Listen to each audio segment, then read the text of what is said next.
नमस्ते, जय माताजी। मेहंदी रत्ने वाली, हाथों पर गहरी लाली। मेरे मन को शोभित आर्याने જોઈને જ મિતાલીએ ઊંચા અવાજે ગણગણવાનું શરૂ કરી દીધું।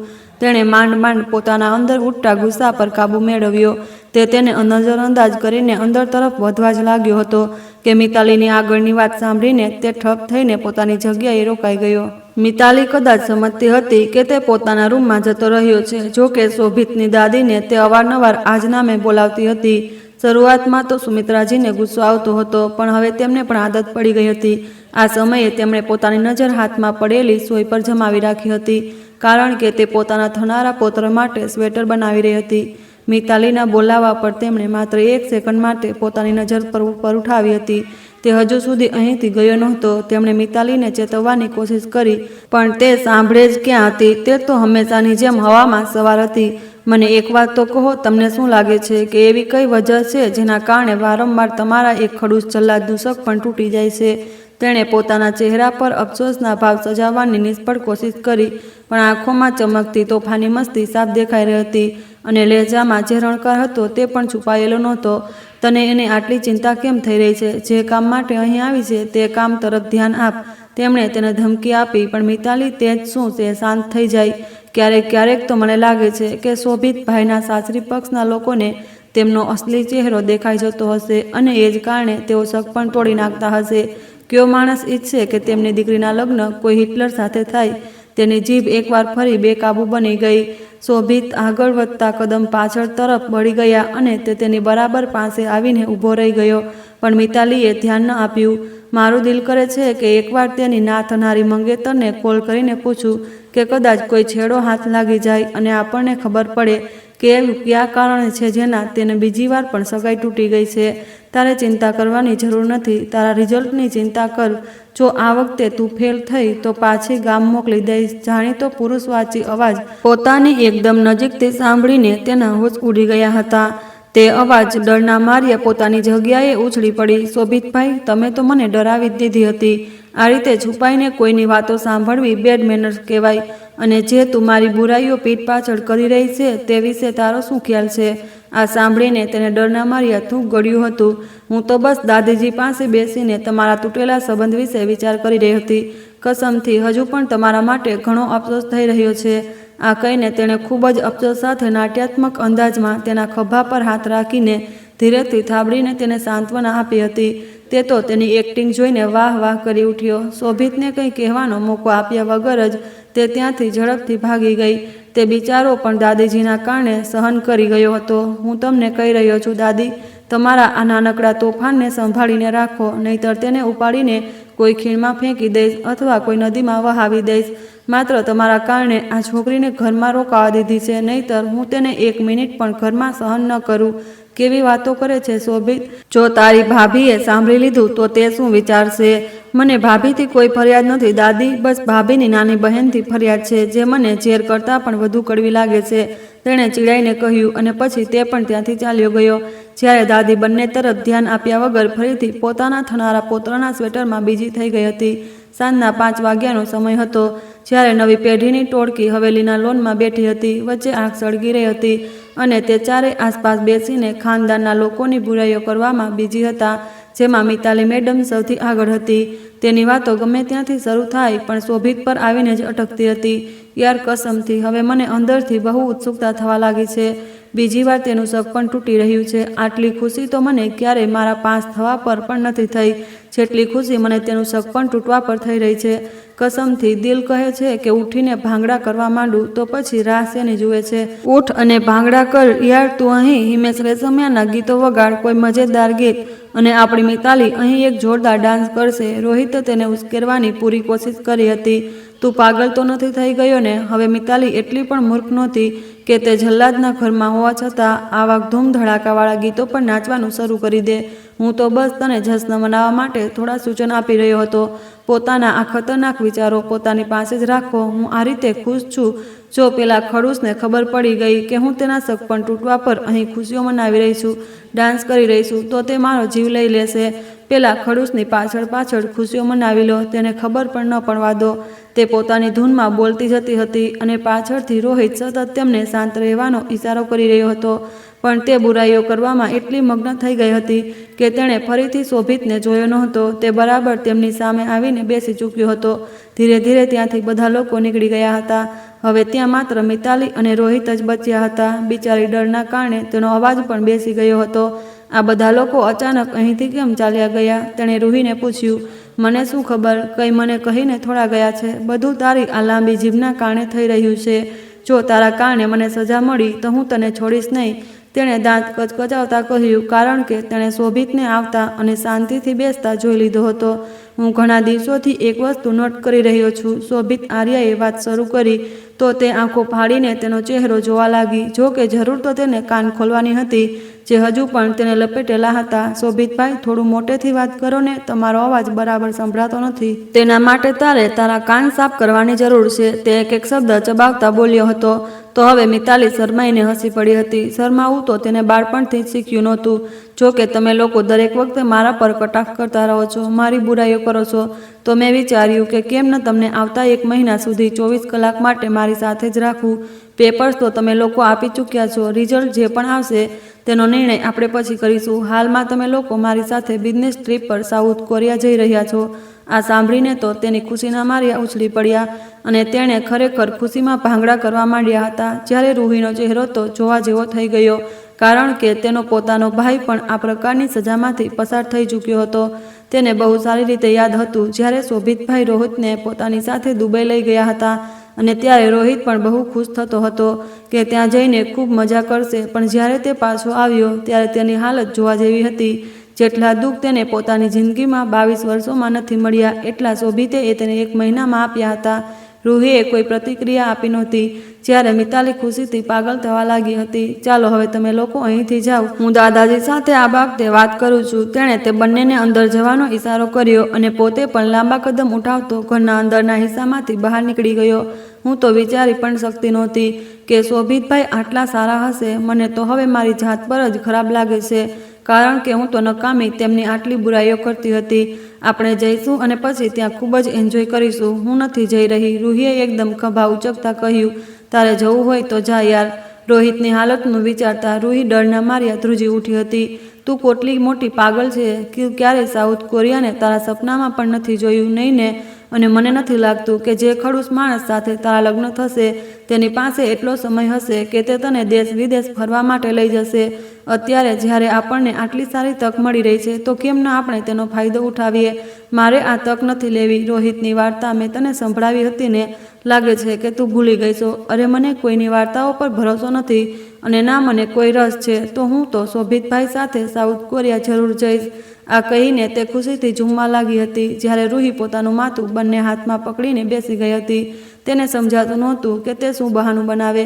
પછી તેના મગજમાં એકદમ ઝબકારો થયો. તે આખી રાત બહાર જ ઠંડીમાં ફરતી રહી, જેના કારણે તેને ઠંડી લાગી ગઈ અને પછી બીજા દિવસે તેની છીંકોનો અવાજ આખા ઘરમાં ગુંજી રહ્યો હતો.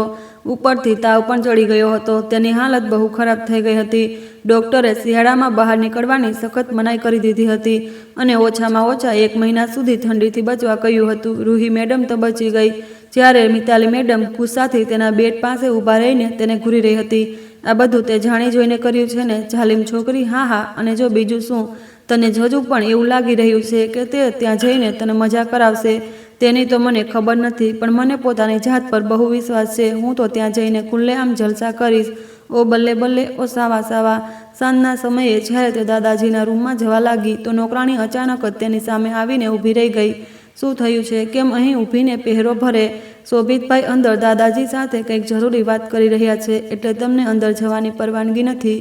હાય હાય, એવી કઈ વાત છે જે મારી ગેરહાજરીમાં ચાલી રહી છે? જરા આઘી ખસ, હું પોતે જઈને જોઈ લઉં છું. તેણે નોકરાણીને હટાવીને દરવાજો ખખડાવ્યા વગર જ એન્ટ્રી મારી. શોભિતે તેના આવવા પર ઊંડી નજર દાદાજી પર નાખી અને આંખો જ આંખોમાં તેમને કંઈક સમજાવવાની કોશિશ કરી. પણ હતી આ બધી વજહોમાંથી સૌથી મોટી વજહ એ છે, દાદાજી, એનામાં મેનર્સ નામની ચીજ નથી. અને આના જેવી સ્ત્રીને વાત કરતાં કરતાં તે એકદમ જ શાંત થઈ ગયો હતો. જુઓ શોભિતભાઈ, જો તમે મને માસૂમ અને મૂર્ખ સમજી રહ્યા છો તો એ તમારી બહુ મોટી ગેરસમજ છે. મને સારી રીતે ખબર છે કે તમે મારા વિશે વાત કરી રહ્યા છો. અને ખબરદાર, જો તમે ફરીથી મને સ્ત્રી કહીને બોલાવી. હજુ તો હું 18 વર્ષની પણ પૂરી નથી થઈ. 2 મહિના બાકી છે. અરે અરે બેટા, કેમ ગુસ્સો થાય છે? હું શોભિત વતી તારી માફી માગું છું. અને દાદાજી, તમારે શું જરૂર છે માફી માગવાની? આ મને કહે છે કે મારામાં મેનર્સ નથી. પોતે તો એમને છોકરીઓ સાથે વાત કરવાની તમીજ નથી. મોટા આવ્યા મને મેનર્સ શીખવાડવાવાળા. જેવી છું એવી જ રહીશ. તમે મારું કંઈ જ બગાડી શકશો નહીં. તેણે આ બધી વાતો દાદાજીના કારણે જ બોલી હતી, નહીંતર શોભિતની સામે તો તેની જીભ મોટે ભાગે બંધ જ રહેતી હતી. હવે તું જો કે હું તારું શું બગાડું છું. આંગળી ઉઠાવીને તેને ધમકી આપતો તે રૂમની બહાર નીકળી ગયો હતો. દાદાજીને પણ આંખોમાં જ તેણે એક ઇશારો કરી દીધો હતો. તેના જતાં દાદાજીએ પોતાનું માથું બંને હાથમાં પકડી લીધું હતું. તું આવતા થોડા દિવસો માટે તારા ઘરે જઈ રહી છે, દાદાજીએ હવે સીધું મિતાલીને કહ્યું. પણ દાદાજી કેમ? તે હેરાન થઈ ગઈ. જો કે તેના પેપર પતી ગયા હતા, પણ તેનો હજુ પણ રોકાવાનો ઈરાદો હતો, કારણ કે રૂહી સાથે તેની સારી એવી મિત્રતા થઈ ગઈ હતી. પછી તને આની વજહ જણાવીશ. દાદાજીએ, તો શું તમે મને આ ઘરની બહાર કાઢી રહ્યા છો? મને કહો કે મારાથી એવી કઈ ભૂલ થઈ ગઈ કે તમે મને આટલી મોટી સજા આપી રહ્યા છો? હજુ તો દીદી પણ હનીમૂન પરથી પાછી નથી આવી. પ્લીઝ અત્યારે મને ના કાઢશો. અરે બેટા, તને ઘરથી નથી કાઢી રહ્યો, પણ તારા માટે એક બહુ મોટું સરપ્રાઈઝ છે. થોડા દિવસોમાં તને ખબર પડી જશે. તેમણે તેના માથા પર પ્રેમથી હાથ રાખ્યો અને પોતે બેડ પર સીધા થઈને સૂઈ ગયા. તેમણે પોતાની આંખો બંધ કરી લીધી, જેનો સાફ મતલબ એ હતો કે હવે તે કોઈ બીજી વાત કરવા માંગતા નથી અને મિતાલીએ ત્યાંથી જતું રહેવું જોઈએ. માથું ઝટકતા તે રૂમની બહાર આવી ગઈ. તેની નજર ઉઠી તો શોભિત કિચનના દરવાજા પાસે ટેકો દઈને ઊભો રહી તેને ખાઈ જનારી નજરે ઘૂરી રહ્યો હતો. તેણે અજાણતા જ શોભિતની નકલ ઉતારી અને જીભ બતાવતા તે ઝડપથી સીડીઓ ચડીને ઉપર પોતાના રૂમમાં જતી રહી. રૂમમાં જઈને તે ઘણીવાર સુધી પોતાનું મગજ ચલાવતી રહી. મારે પણ આની સાથે ન જવું જોઈએ. ત્યાં તો આ મારી સાથે ગમે તે કરશે. આ કહીને તેણે પોતાના કાન પકડ્યા. ભગવાન ના કરે જો આણે મને ત્યાં લઈ જઈને વેચી દીધી તો? નહીં, એટલો જાલિમ પણ નથી. જો હું આની સાથે ના ગઈ તો હું કોરિયન એક્ટરને કેવી રીતે મળીશ? મારું આટલું મોટું સપનું કેવી રીતે પૂરું થશે? ભગવાનજી, હું શું કરું? આ રૂહીને પણ અત્યારે જ બીમાર પડવું હતું. જો તે સાથે હોત તો આટલી સમસ્યા નહોતી. તો આ સમયે પોતાની જાતને બહુ લાચાર અનુભવી રહી હતી. હાલમાં તે કંઈ પણ વિચારવાની સ્થિતિમાં નહોતી, કારણ કે હજુ તેને પેકિંગ પણ કરવાનું હતું. ના જાણે કયું સરપ્રાઈઝ હતું જે દાદાજી તેને આપવાના હતા. બીજી તરફ તેણે પોતાના ઘરમાં પગ મૂક્યો હતો અને તેને લાગ્યું જાણે આખા ઘરમાં ભૂકંપ આવી ગયો હોય. તેના ભાઈના બાળકો તેની આસપાસ જમા થઈ ગયા હતા. રાતના 9 વાગ્યાનો સમય હતો. ચારે બાજુ ગાઢ ધુમ્મસ ફેલાયેલું હતું અને તેઓ તેની સાથે જીદ કરી રહ્યા હતા કે અમારી સાથે ક્રિકેટ રમો. તેણે માંડ એ બાળકોથી પીછો છોડાવ્યો. થોડીવાર માટે જ તે પોતાની માતા પાસે બેઠી તો તેની માતા સતત શોભિતનું નામ લીધે જતી હતી. તેના વિશે જ પૂછતી જતી હતી. તે કેવો છે? તેનો સ્વભાવ કેવો છે? તે દરેક જવાબ હિટલરથી શરૂ કરતી અને તેનો જવાબ હિટલર પર જ પૂરો થતો. વાતોના અંતે સરલાજીએ તેને ખૂબ ગુસ્સાથી ઘૂરીને જોયું. જે સ્ત્રીઓ પોતાના પતિની ઇજ્જત નથી કરતી તે ક્યારેય સુખી નથી થતી. હા, તો તમને કોણે કહ્યું કે હું મારા પતિની ઇજ્જત નહીં કરું? અરે તેને તો હું પલકો પર બેસાડીને રાખીશ. ખેર, અત્યારે તો આપણે શોભિતભાઈની વાત કરી રહ્યા છીએ ને, જે એક નંબરનો ઝેરી સાપ છે. તે મારા જ લોહીનો તરસ્યો બનેલો છે. ગુસ્સો તો હંમેશા તેના નાક પર જ સવાર રહે છે.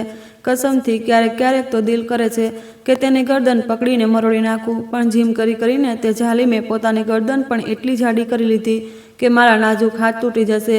પણ તેની એ જાડી હાથી જેવી ગરદનને કંઈ ફરક નહીં પડે. બસ હવે શાંત થઈ જા. સરલાજીએ તેના ખતરનાક ઈરાદા સાંભળીને પોતાના કાન પકડતા કહ્યું. હું તો પહેલાથી જ શાંત હતી મમ્મી. હું તેના વિશે જ વાત કરવા નહોતી માગતી, પણ તમે જ મને વાત કરવા મજબૂર કરી હતી. તે ખભા ઉચકતા પોતાના રૂમમાં આરામ કરવાના ઈરાદે જતી રહી. મનમાં ને મનમાં તે દાદાજીના સરપ્રાઈઝની પણ આતુરતાથી રાહ જોઈ રહી હતી. જ્યારે બીજી તરફ સરલાજીએ પોતાનું માથું ફૂટ્યું હતું અને હજુ 2 મહિના પહેલાં જ તેમણે પોતાની મોટી દીકરીના લગ્ન કર્યા હતા. સુનૈના બહુ જ સમજુ છોકરી હતી. તેમાં તો સરલાજીનો જીવ બસતો હતો, જે જેટલી સમજદાર અને નરમ સ્વભાવની હતી. નાની બહેન મિતાલી એટલી જ બેદરકાર અને તોફાની હતી. હંમેશા પોતાની મનમાની કરતી હતી. કોઈની વાતોને ગણકારતી જ નહોતી. જે કંઈ તેના દિલમાં હોય એ જ કરતી, ભલે તેનાથી કોઈને નુકસાન ન જ થાય કેમ. સુનૈનાના લગ્ન તેના પપ્પાએ મિત્રના દીકરા હાર્દિક સાથે થયા હતા. તેના જેવો જ શાંત સ્વભાવનો માણસ હતો. તે બહુ ધીરજથી કામ લેતો, બહુ કુલ માણસ હતો. જ્યારે તેની સરખામણીમાં તેનો નાનો ભાઈ શોભિત, તે તો હદથી વધારે જિદ્દી માણસ હતો. ગુસ્સો હંમેશા તેના નાક પર સવાર રહેતો. તોફાની ચુલબુલી છોકરીઓ તેને જરાય ગમતી નહોતી. આ કારણે તેને પોતાના પપ્પાની મિત્રની આ સૌથી નાની દીકરી સૌથી વધુ ઝેર જેવી લાગતી હતી. જે પોતાની બહેનની વિદાયના થોડા દિવસો પછી જ તેમના ઘરે આવી ગઈ હતી અને એના કારણે જ મિતાલીનો પરિવાર નાના શહેરમાં રહેતો હતો, પણ તેને ભણવા માટે મોટા શહેરમાં આવવું પડતું હતું. પહેલાં તે હોસ્ટેલમાં રહેતી હતી, પણ જ્યારે સુનૈનાના લગ્ન એ જ શહેરમાં થયા તો તેને રહેવા માટે એક સરસ ઠેકાણું મળી ગયું હતું અને ત્યારથી તે ભણવા માટે સુનૈનાના ઘરે જ રહેવા લાગી હતી. તે તેની હરકતોથી ક્યારેક ક્યારેક બહુ પરેશાન થઈ જતો હતો. મિતાલીને પણ તે માણસ ઝેર જેવો લાગતો હતો. તેણે શોભિતના ઘણા નિકનેમ રાખ્યા હતા, જેમાં હિટલર સૌથી પહેલા નંબરે હતું. શોભિતનું 2 વાર સગપણ થયું હતું અને બંને વાર તૂટી ગયું હતું. બીજી વાર સગપણ તૂટવા પર મિતાલીએ બહુ જશ્ન મનાવ્યો હતો અને પોતાના મિત્રોમાં જઈને એક એક કરીને બધાને શોભિતના તૂટેલા સગપણ વિશે જણાવીને તેની મજાક ઉડાવી હતી. અહીં શોભિતની ધીરજની સીમા આવી ગઈ હતી, કારણ કે મિતાલીની એક ફ્રેન્ડ શોભિતના ફ્રેન્ડની બહેન હતી. શોભિતની બદનામી તેના મિત્રો સુધી ફેલાઈ ચૂકી હતી. હવે તે તેને પાઠ ભણાવવા માગતો હતો. આ જ કારણે તે દાદાજી પાસે પહોંચી ગયો હતો અને જે નિર્ણય તેણે લીધો હતો તે તેની જિંદગીનો બહુ જ મહત્વનો નિર્ણય હતો, પણ હવે તેણે આ ઈરાદો કરી લીધો હતો તો હવે તેને પૂરો કરવાનો પણ સમય આવી ગયો હતો. દાદાજી સિવાય ઘરમાં કોઈને પણ વાંધો નહોતો. તે પોતાની તોફાની નટખટ છોકરી આખા ઘરને પસંદ હતી, કારણ કે તેના કારણે ઘરમાં એક રોનક લાગેલી રહેતી હતી. 2 દિવસ વીતી ગયા જ્યારે મિતાલી હજુ પણ દાદાજીના સરપ્રાઈઝની રાહ જોઈ રહી હતી.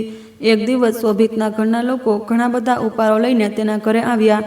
સુનૈનાની સાસુએ હાથમાં મીઠાઈના મોટા મોટા ટોપલા ઉઠાવ્યા હતા. આવું પહેલાં એકવાર પણ થયું હતું, જ્યારે તેઓ હાર્દિકનું સગપણ લઈને આવ્યા હતા. હે મારા ભગવાનજી, આ શું થઈ રહ્યું છે?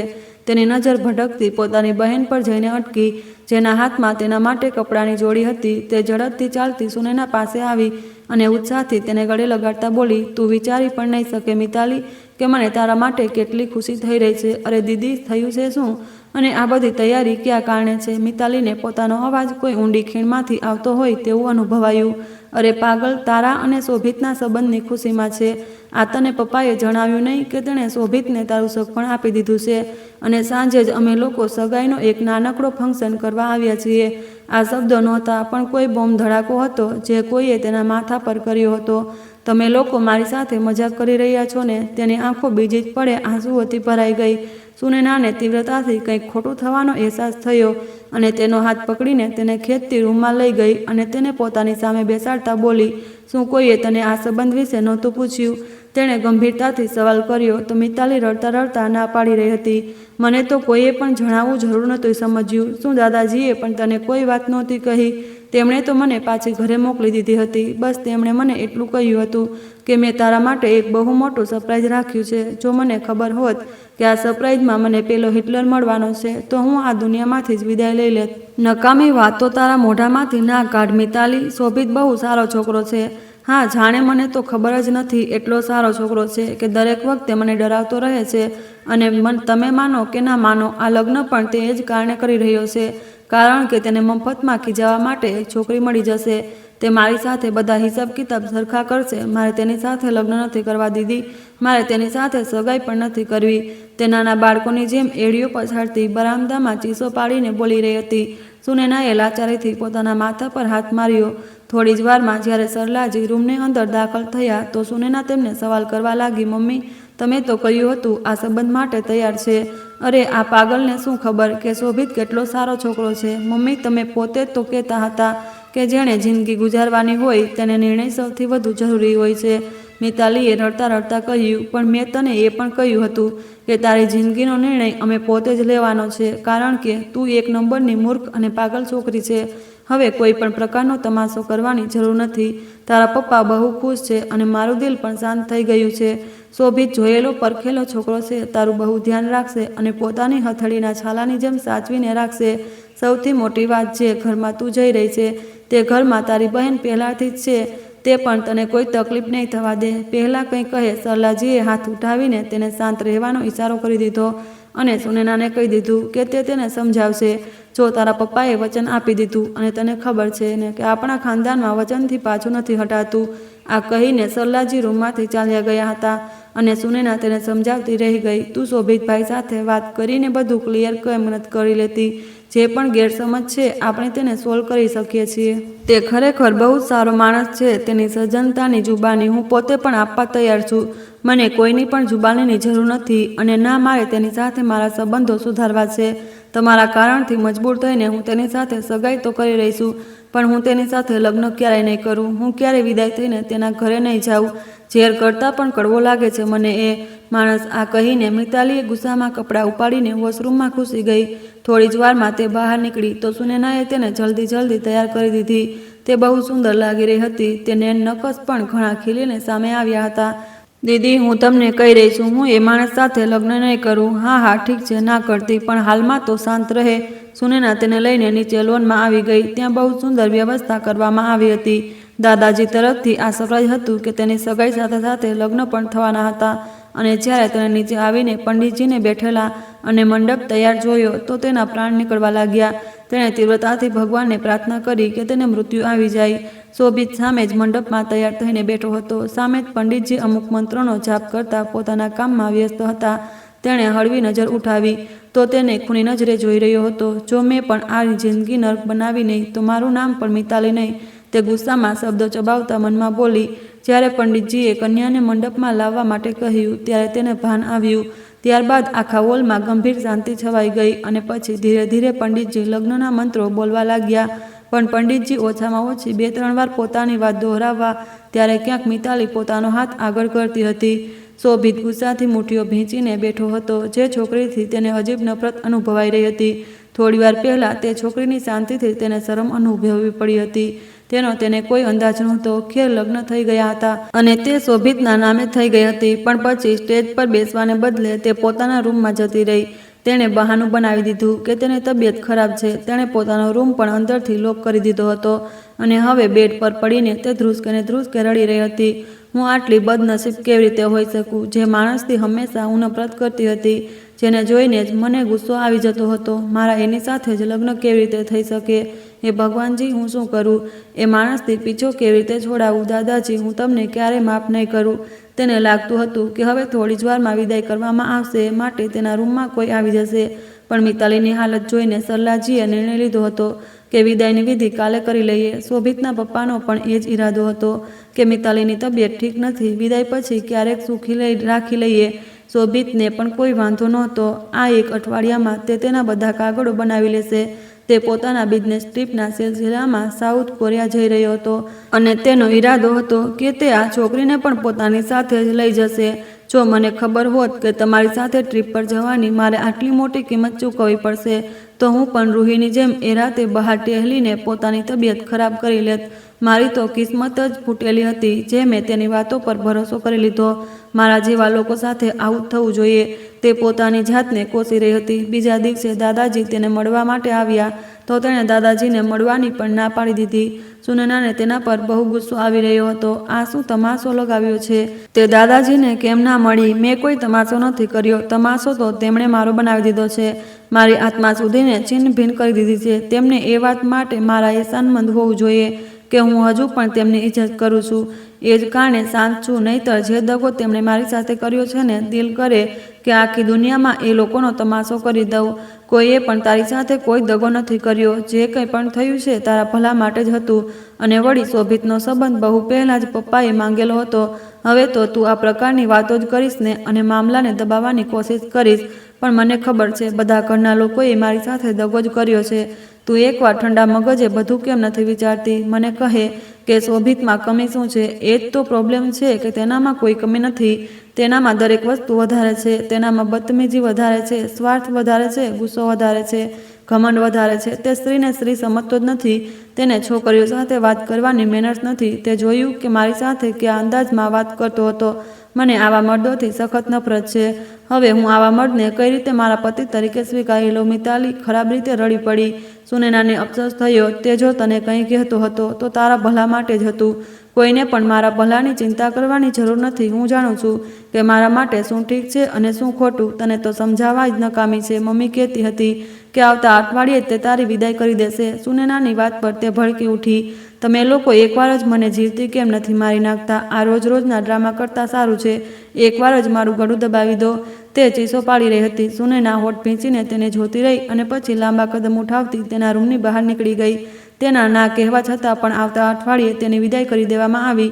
તે દુલ્હન બનીને શોભિતના રૂમમાં હાજર હતી. જ્યારે તે રૂમમાં દાખલ થયો તો તે એકદમ ઉઠીને બેસી ગઈ. તે પહેલાં કે તે વોશરૂમમાં દાખલ થાય, શોભિતે તેના હાથને પકડીને તેને પોતાની તરફ ખેંચી. તે જોરથી તેની છાતી સાથે જઈને અથડાઈ અને પછી પોતાનું બેલેન્સ ના જાળવી શકી. તે પહેલાં કે તે જમીન પર પડે, શોભિતે તેને કમરથી પકડી લીધી. તે બંનેના ચહેરા એકબીજાની અત્યંત નજીક હતા.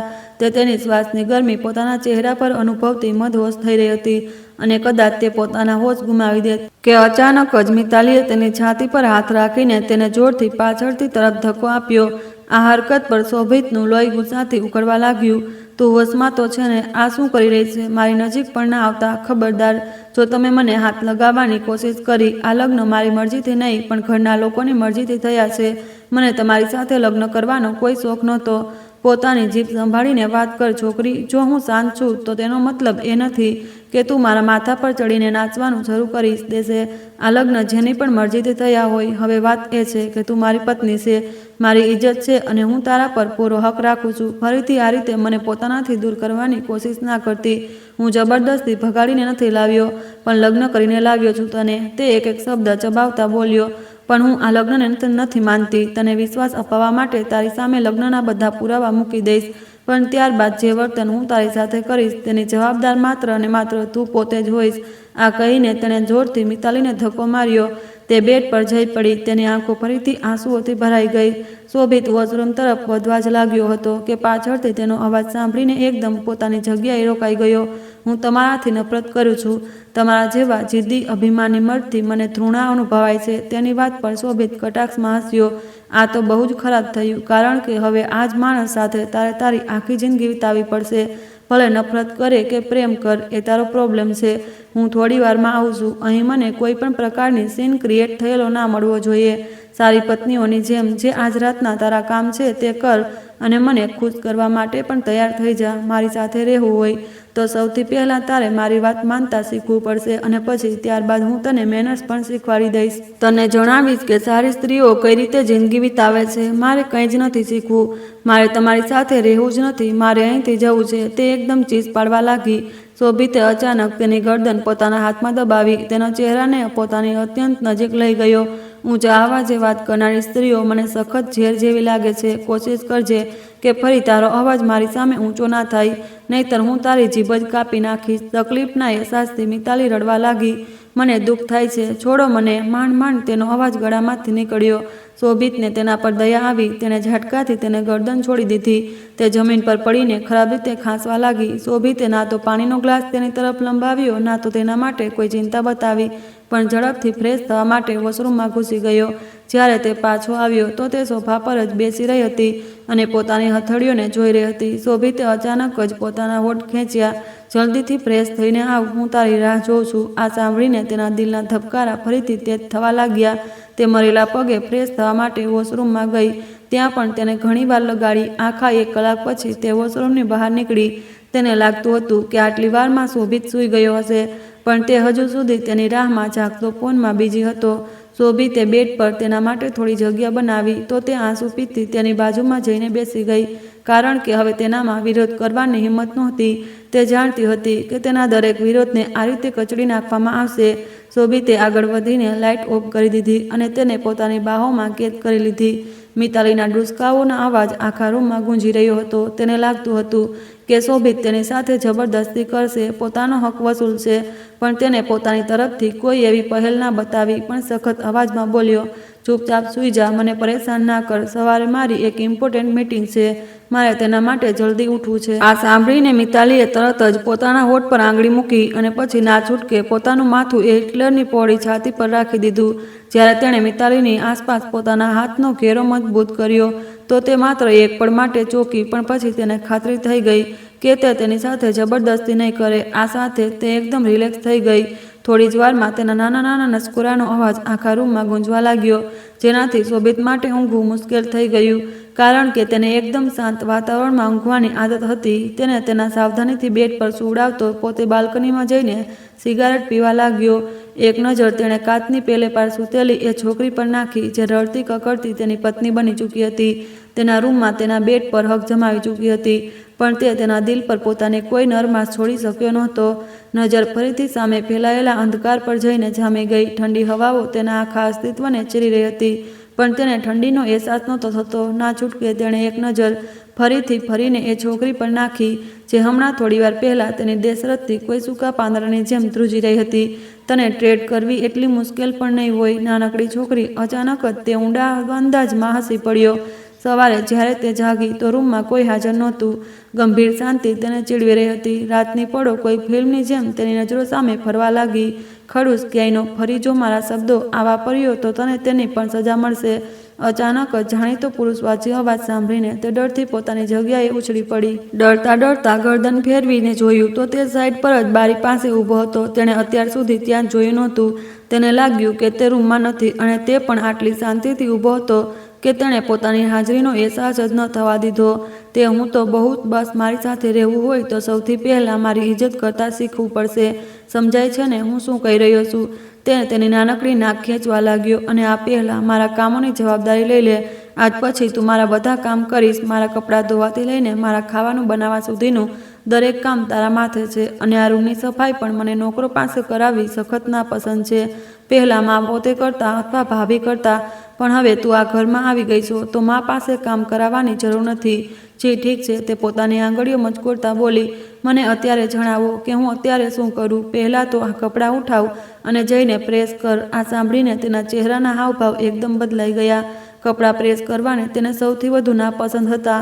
પોતાના ઘરે પણ તે આ કામ કાં તો પોતાની મોટી બહેનને સોંપી દેતી અથવા થોડા પૈસા આપીને પોતાની કઝિન પાસે કરાવી લેતી, પણ અહીં તો એવો કોઈ સિલસિલો નહોતો. સવારમાં તે શોભિતના કપડાં પ્રેસ કરી રહી હતી. સુનેના જે નાસ્તો કરવા માટે કિચનમાં જઈ રહી હતી, તેણે મિતાલીને કપડાં પ્રેસ કરતી જોઈ તો સ્મિત દબાવતા ધીરેથી તેની પાસે આવીને ઊભી રહી ગઈ. હું પ્રેસ કરી દઉં, સુનેનાએ તેને ઓફર કરી તો તે હડબડાઈને ના પાડવા લાગી. નહીં, હું પોતે કરી લઈશ. મિતાલીના અચાનક ઇનકાર કરવા પર તે હેરાન થઈ ગઈ. અરે કોઈ પ્રોબ્લેમ નથી, તું પહેલા દિવસની નવી દુલ્હન છે, મને આપ, હું કરી દઈશ. ભાભી તમે રહેવા દો, મિતાલી પોતે જ પ્રેસ કરી લેશે. શોભિતના તેજ અવાજ પર સુનેનાએ અચાનક પોતાના હાથ પાછળ ખેંચી લીધા. તમને ડૉક્ટરને આરામ કરવા કહ્યું છે. તમે કેમ બહાર આવ્યા? સાસુમાં તમને જોઈ લેશે તો ખીજાશે. તમારો નાસ્તો તે રૂમમાં પહોંચાડી દેશે. એ જ સમયે ઘરની નોકરાણી રાણી પણ ત્યાં આવી ગઈ અને તે સુનેનાને તેની સાસુનો હુકમ સંભળાવવા લાગી. તેને ગર્ભવતી થયાને હજુ 1 અઠવાડિયું થયું હતું અને તેની સાસુએ તેને સખ્તીથી સમજાવ્યું કે તે તારા રૂમની બહાર કદમ નથી મૂકવાનો, પણ તેને પોતાની નાની બહેન મિતાલીની ચિંતા થઈ રહી હતી. મિતાલીએ આંખોથી તેને શાંત રહેવાનો ઇશારો કર્યો. જિંદગીમાં પહેલીવાર તે કોઈ કામ કરી રહી હતી, તે પણ ખુશીથી નહીં પણ મજબૂરીથી, કારણ કે હવે એ દુશ્મનથી ખરેખર તેને ડર લાગવા માંડ્યો હતો. કપડાં પ્રેસ કર્યા પછી જ્યારે તે રૂમમાં ગઈ તો શોભિતે તેની સામે પોતાના કાળા રંગના બૂટ મૂકી દીધા. હું ફ્રેશ થઈને આવું છું, ત્યાં સુધી તું આને પોલિશ કર. હું આ બૂટને પોલિશ કરું? મિતાલીનું મોઢું આશ્ચર્યના માર્યા ખુલ્લું રહી ગયું. કેમ?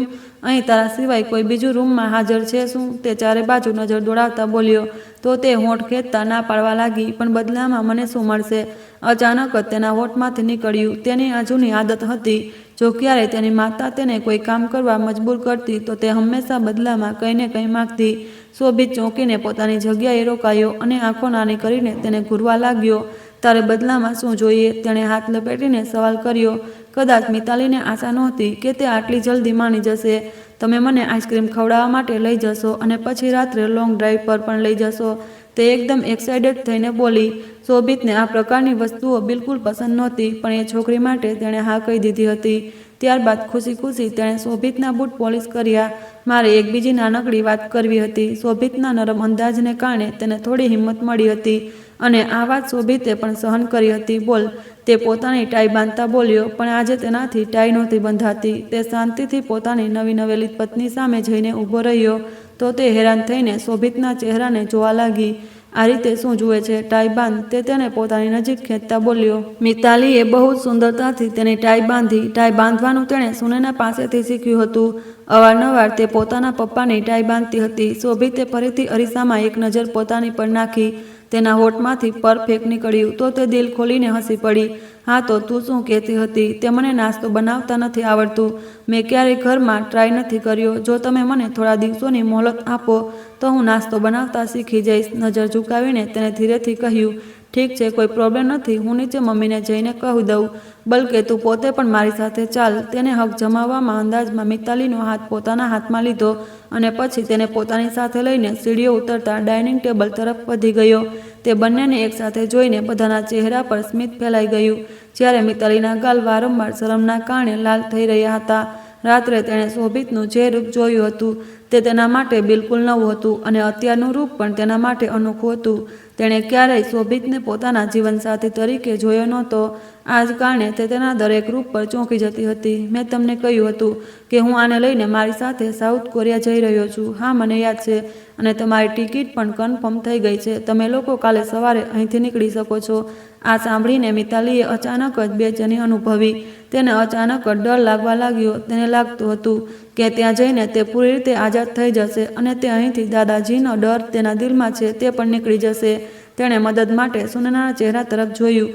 રૂહી પણ તેને ગભરાયેલી નજરે જોઈ રહી હતી. શોભિતના ફોન પર એક જરૂરી કોલ આવ્યો અને તે પોતાના જરૂરી કામ માટે ઘરની બહાર નીકળી ગયો. બીજી તરફ તે બંનેએ તેને ઘેરીને પોતાની પાસે બેસાડી લીધી. જાણવું શું થયું રાત્રે?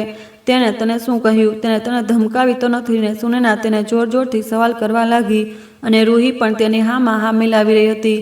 હા, જણાવને, જલ્દી શું થયું હતું? જ્યારે તે શાંતિથી તેમના ચહેરાને જોતી રહી. આ રીતે ચૂપ કેમ બેઠી છે? આ રીતે તું અમને પરેશાન કરી રહી છે. જણાવને કે શું થયું હતું રાત્રે? તેને યાદ આવ્યું કે શોભિતે તેને સખ્તીથી મનાઈ કરી હતી કે તે પોતાના અને તેની વચ્ચેની કોઈ પણ વાત બહારના લોકોને શેર ના કરે, ભલે તે તેની માં કેમ ન હોય. બધું ઠીક અને નોર્મલ હતું, જેવું હોય તેવું થયું. તેણે શરમાવાની ભરપૂર એક્ટિંગ કરતાં કહ્યું હતું અને એક્ટિંગમાં તો તેને બાળપણથી જ માહિર હતી. સુનયના અને રૂહીએ તરત જ તેની વાત પર વિશ્વાસ કરી લીધો. હવે તેઓ તેને પતિના નામે ચીડવી રહ્યા હતા. જ્યારે તે તેમને શું જણાવે કે તે બંને વચ્ચે રાત્રે કંઈ ખાસ નહોતું થયું સિવાય કે તે તેને પોતાની બાહોમાં લઈને સૂઈ ગયો હતો. શોભિતે પહેલાં તો તેને ડરાવી હતી પણ પછી બાદમાં તેનો ડર દૂર પણ કરી દીધો હતો. તેણે મિતાલી સાથે કોઈ પણ પ્રકારની જોર જબરદસ્તી નહોતી કરી. તેને એવી અહેમિયતનો અહેસાસ અપાવવા બધું તેના પર છોડી દીધું હતું. તે એ જ વિચારીને શાંત થઈ ગઈ હતી કે ઓછામાં ઓછું એ માણસ એટલો ખરાબ પણ નથી. તેના હૃદયમાં દિલ નામની ચીજ હાજર છે. મારે તમારી સાથે વાત કરવી છે. સાંજના સમયે જ્યારે તે ઘરે પાછો આવ્યો તો તે નોર્મલ ઘરેલું વેશમાં જ ઘરમાં ફરી રહી હતી. તું તૈયાર કેમ નથી થઈ? આઈસ્ક્રીમ ખાવા માટે નથી જવું? શોભિતે તેને યાદ અપાવ્યું તો અચાનક જ તેને યાદ આવ્યું અને તેણે પોતાના માથા પર હાથ માર્યો. ઓહ ગોડ, હું તો ભૂલી જ ગઈ હતી. તમે 2 મિનિટ માટે થોભો, ફટાફટ તૈયાર થઈને આવું છું. તે કોઈ વાત પણ કરવાની હતી. શોભિતે તેને યાદ અપાવ્યું તે હું તમારી સાથે વાત કરી લઈશ. પહેલાં આઈસ્ક્રીમ ખાવા માટે જઈએ. શોભિત જ્યારે તેને પોતાની ગાડીમાં બેસાડીને બહાર નીકળ્યો તો તેણે પોતાનું વલણ સૂપ શોપ તરફ કરી લીધું હતું. અહીં તો સૂપ મળે છે ને? તેણે હેરાન થઈને પૂછ્યું. હા, આજે ઠંડી બહુ વધારે છે તો તારી તબિયત ખરાબ થઈ જશે એટલે આપણે આઈસ્ક્રીમ નહીં ખાઈએ. આજે સૂપ પર જ ગુજારો કર. આ પણ સ્વાસ્થ્ય માટે સારું હોય છે. દરેક વખતે નકામી વસ્તુઓ ના ખાતી રહે. તે તેના ગાલને અચાનક ખેંચતા બોલ્યો તો તે ઘણીવાર સુધી પોતાના ગાલ પર હાથ રાખીને ઊભી રહી. તેના સ્પર્શને અનુભવતી રહી. તે બંને વચ્ચે ના તો પહેલી નજરનો પ્રેમ હતો અને ના તે તેના રૂપથી ઇમ્પ્રેસ થઈને તેના પ્રેમમાં પડ્યો હતો. તે બંને વચ્ચે હાલમાં જે પવિત્ર સંબંધ હતો તેની જ તાકાત હતી કે તે બંને ધીરે ધીરે એકબીજાની નજીક આવતા જતા હતા. સૂપ પીધા પછી તે બંને લોંગ ડ્રાઈવ પર નીકળી ગયા. રસ્તામાં મિતાલીએ ગીતો વગાડ્યા તો તે મરક મરક હસવા લાગ્યો. ખરેખર તમને કયું ગીત પસંદ છે? તમે તમારી મરજીનું કોઈ ગીત વગાડો ને. તે આતુર નજરે તેના ચહેરા તરફ જોતા બોલી. મારી પસંદ તને સારી નહીં લાગે. તમારી પસંદ હવે એટલી પણ ખરાબ નથી. મને જ જોઈ લો ને. તે તોફાની અંદાજમાં બોલી પણ જલ્દી તેને યાદ આવી ગયું કે તે તેની પસંદ નહીં પણ દાદાજીની પસંદ હતી. તેને જલ્દીથી પોતાનું મોઢું બારી તરફ ફેરવી લીધું. ખરેખર વાત તો સાચી છે. મારી પસંદ એટલી પણ ખરાબ નથી. વાતાવરણના ભારેપણાને ઓછું કરતા શોભિતે કહ્યું. તેનું દિલ એકદમ જ ખુશ થઈ ગયું હતું. ગાડીમાં હવે અત્યંત રોમેન્ટિક ગીત ચાલી રહ્યું હતું અને હવે તે પસ્તાઈ રહી હતી કે તેણે કેમ પોતાના પતિને પોતાની મરજીનું ગીત વગાડવાની પરવાનગી આપી. તેના ગાલ વારંવાર શરમના કારણે લાલ થઈ રહ્યા હતા કે ત્યારે જ અચાનક શોભિતે તેનો હાથ પોતાના હાથમાં લીધો. તે એક પળ માટે ધ્રુજી ગઈ. તેના અસ્તિત્વની ધ્રુજારીએ અનુભવતા તે નરમાશથી બોલ્યો, યાર રિલેક્સ થઈ જા, પરેશાન થવાની જરૂર નથી.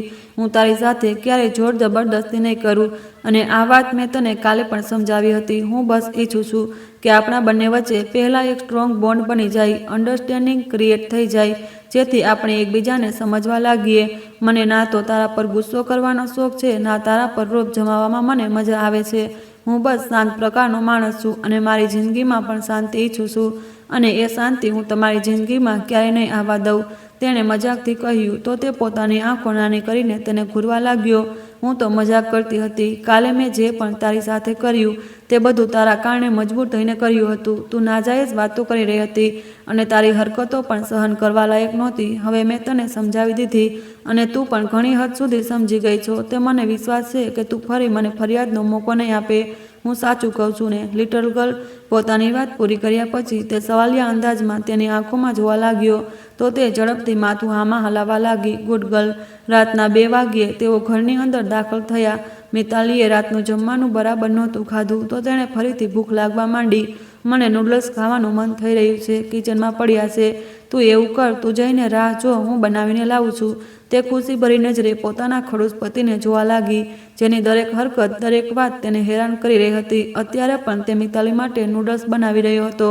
બેસીને રાહ જોવાને બદલે તે તેની બાજુમાં જ ઊભી હતી. મેં આજે મારી જિંદગીનો સૌથી મોટો નિર્ણય લઈ લીધો છે. અચ્છા, અને તે શું છે? તને મિતાલીને વાતોમાં રસ લેતા સવાલ કર્યો. તે એ છે કે હું આજ પછી ક્યારેય તમને ખડૂસ કહીને નહીં બોલાવું. વાહ, આ તો તમારો બહુ મોટો એહસાન હશે મારા પર.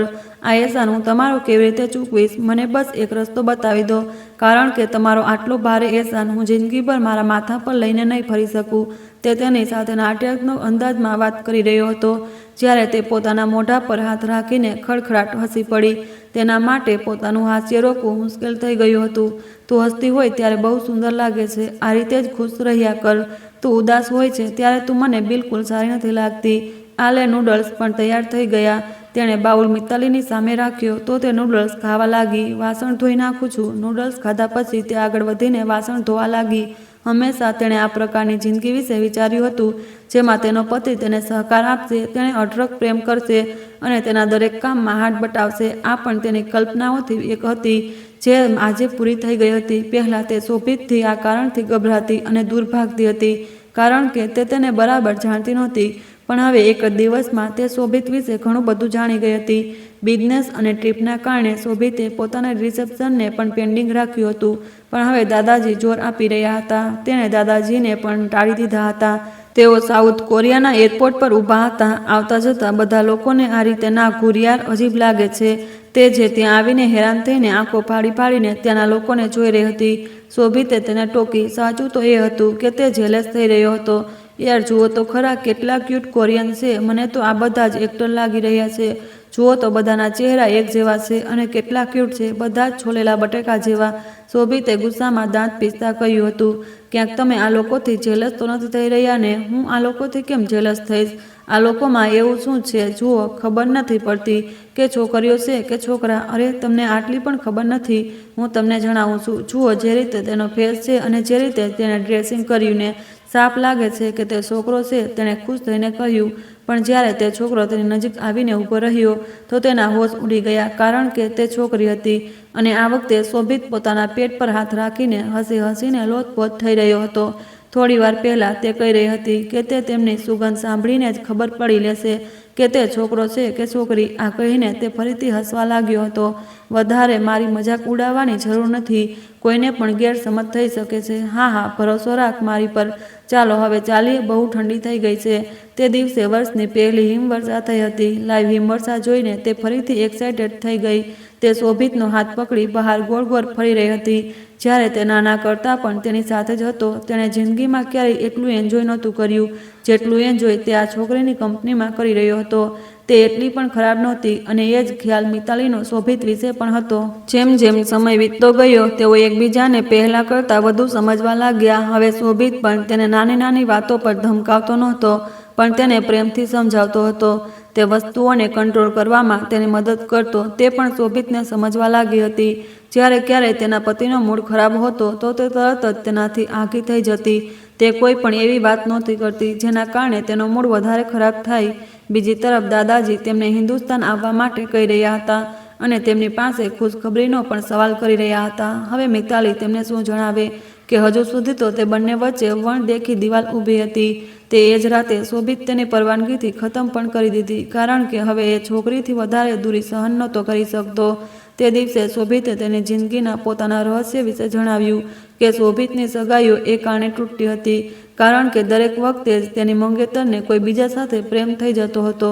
અને આ સાંભળીને તો તે ઘણા દિવસો સુધી તેની મજાક ઉડાવતી રહી કે શુક્ર કરો તમને કોઈ પ્રેમ કરવાવાળી છોકરી મળી છે, મારી કદર કરી લેજો, નહીંતર આખી જિંદગી તમારું મોયે મોયે થતું રહેશે. અને જવાબમાં તે બસ સ્મિત આપીને તેને પ્રેમભરી નજરે જોતો રહેતો. તો મિત્રો, આજે અમારી આ વાર્તા તમને કેવી લાગી કમેન્ટ બોક્સમાં જરૂર જણાવજો. પસંદ આવી હોય તો પ્લીઝ લાઇક કરજો. રોજ આવી જ વાર્તાઓ માટે અમારી ચેનલને સબસ્ક્રાઈબ કરો અને નોટિફિકેશન બેલ દબાવો, જેથી આગામી અપડેટ સૌથી પહેલાં તમને મળે. આ વાર્તા માત્ર શિક્ષણ અને મનોરંજનના હેતુથી બનાવવામાં આવી છે, જે પૂરી રીતે કાલ્પનિક છે. આમાં વર્ણવેલા પાત્રો, ઘટનાઓ અને સ્થળો વાસ્તવિક જીવન સાથે કોઈ સંબંધ ધરાવતા નથી. કોઈ પણ વ્યક્તિ, સમાજ કે વર્ગની લાગણીઓને ઠેસ પહોંચાડવાનો ઉદ્દેશ્ય નથી. આભાર.